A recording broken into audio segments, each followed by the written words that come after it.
Hello dear students, I am Meenakshi Saini BITM institute से। आज हम BSc 4th सेमेस्टर के सब्जेक्ट हमारा केमिस्ट्री होगा, उसके कुछ इम्पोर्टेंट MCQ देखेंगे जिनके हम राइट आंसर बताएंगे आपको। तो हमारा फर्स्ट क्वेश्चन होगा, डर्ग शब्द किस भाषा से लिया गया है? संस्कृत से, फ्रेंच से, अंग्रेजी से, हिंदी से। तो इसमें डर्ग शब्द हमारा फ्रेंच भाषा से लिया गया है। अब नेक्स्ट क्वेश्चन होगा हमारा, फिनोल एक यौगिक है, यानी कि फिनोल एक कैसा कंपाउंड है? क्वेश्चन हमें पूछ रहा है कि फिनोल एक कैसा कंपाउंड है। एंटीसेप्टिक, एंटीजन, फर्स्ट व सेकंड दोनों, यानी कि एंटीसेप्टिक भी हो सकता है और एंटीजन भी, कोई नहीं। लेकिन राइट आंसर क्या होगा इसका? Antiseptic. Next question, polyphenol phenol की तुलना में जहरीले होते हैं, यानी कि जो हमारे पॉलीफिनोल होंगे वो फिनोल की तुलना में, यानी कि पॉलीफिनोल फिनोल की तुलना में जहरीले होते हैं। यानी कि पॉलीफिनोल और सिंपल फिनोल, यानी कि हमने सिंपल फिनोल होता है बेंजीन और बेंजीन OH, ये हमारा क्या बन जाता है? फिनोल। तो इसने कहा फिनोल और पॉलीफिनोल की तुलना में जहरीले होते हैं, यानी कि कौन से सबसे ज़्यादा जहरीले होते हैं? यानी कि कम, अधिक, बहुत कम, कोई नहीं। राइट आंसर होगा अधिक, यानी कि पॉलीफिनोल फिनोल की तुलना में अधिक जहरीले होते हैं। नेक्स्ट क्वेश्चन, एंटीबायोटिक्स शब्द वर्तमान में स्वीकृत अर्थ में कब पेश किया गया है? यानी कि एंटीबायोटिक्स क्या है? एंटीबायोटिक्स एक औषधि का नाम है, एक मेडिसिन है।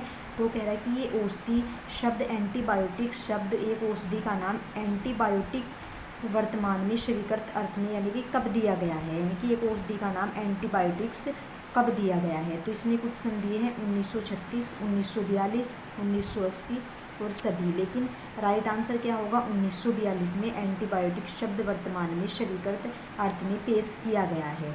नेक्स्ट क्वेश्चन,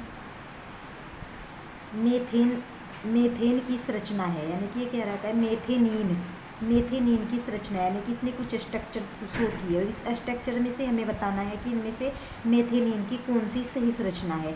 तो हम देखते हैं, बेंजीन के ऊपर की साइड जुड़ा है NHCOCH3, NH हमारा अमोनिया होगा, CO हमारा कोबाल्ट होगा, CH3 हमारा मेथिल होगा।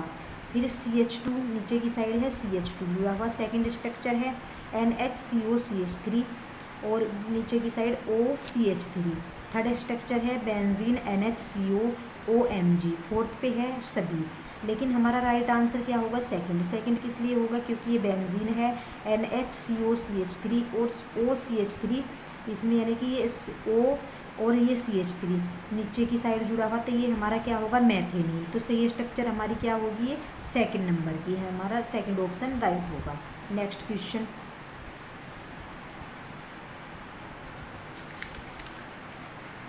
पैरासीटामोल की संरचना है, यानी कि पैरासीटामोल क्या होती है? पैरासीटामोल एक औषधि होती है। तो इसकी स्ट्रक्चर पूछ रहा है कि पैरासीटामोल की स्ट्रक्चर, यानी कि संरचना पैरासीटामोल की क्या है? तो हम देखते हैं, बेंजीन NHCOCH3, नीचे की साइड OH, यानी कि फिनोल बना दिया। फिर सेकंड पे बेंजीन COCH3 NHOH, यानी कि benzene amino phenol. Third answer पे दोनों, फोर्थ पे कोई नहीं। लेकिन राइट आंसर हमारा क्या होगा? इसमें पैरासीटामोल की संरचना क्या होगी? फर्स्ट। तो हमारा फर्स्ट आंसर राइट होगा।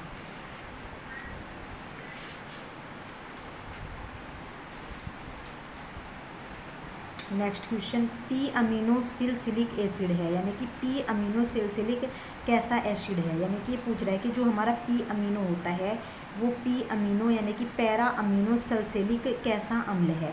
तो इसमें ऑप्शन है फर्स्ट लाइन ड्रग्स, यानी कि पहली जो ड्रग्स होते हैं फर्स्ट नंबर पर है, सेकंड लाइन ड्रग्स, दोनों, कोई नहीं। लेकिन राइट आंसर क्या होगा? सेकंड लाइन ड्रग्स, यानी कि हमारे ये क्या होंगे? सेकंड लाइन ड्रग्स होंगे, ये सेकंड स्टेज में आएंगे। तो डियर, आज हमने केमिस्ट्री के 7 इम्पोर्टेंट MCQ क्वेश्चन पढ़े हैं इस वीडियो में। नेक्स्ट वीडियो में नेक्स्ट क्वेश्चन मिलेंगे। Okay, thank you.